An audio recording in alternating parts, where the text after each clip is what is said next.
Okay folks, so moving on to my second review of the day, we're looking at the film The Duke, which was actually made back in 2020, but delays and all that because of COVID releasing. It's finally been released now. It's available to watch now.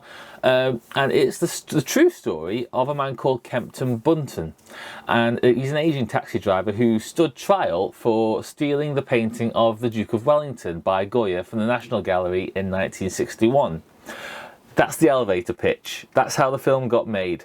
But the film is really about a man who is trying to be the pillar of the community and looking out for others, as Kempton considers himself an activist, whereas his wife wants nothing to do with kind of that side of it. Yet he's constantly, and they're constantly at loggerheads with each other in one scene, but the next scene they're dancing around the kitchen like they're completely madly in love.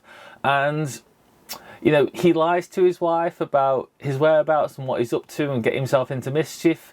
He's a man who'd rather spend a night in jail on principle of the things he believes in rather than apologise and walk away.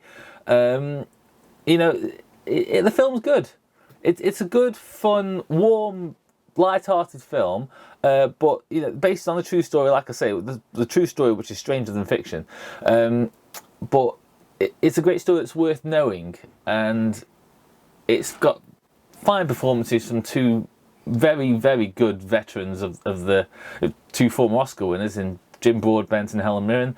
Broadbent in particular elevates the film to the heights and warmth that appeal to an audience, and he walks the line incredibly well between someone who is completely he's so I don't even know what the word is, but he's one of those characters who you know you can't bear to be without him in your life because he's so lovable. But by the same token, you really can't stand what he gets up to is sort of outside of the household. The things he brings into the household is this idea and this philosophy of the things that should, political things that should happen in the country, based on the people that have, you know, gone to war and fought for it. And he's probably right in that regard. You want to root for him, but living with him is just unbearable because he's constantly on this kind of journey of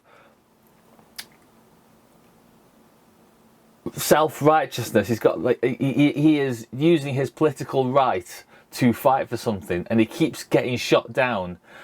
It's amicable, but it's also incredibly frustrating to live with, and that's when the film's at its best, when him and his wife are at loggerheads with each other, and it's those kind of things that make the film work. But of course, the story about the missing painting is in the background, and it's really worth checking out. I'm not going to spoil what that is, but I enjoyed it a lot. I did. It's a good, light-hearted, easy-watching story. It's only an hour and a half long as well, and I think it's an audience pleaser, and I think people will like it when they see it.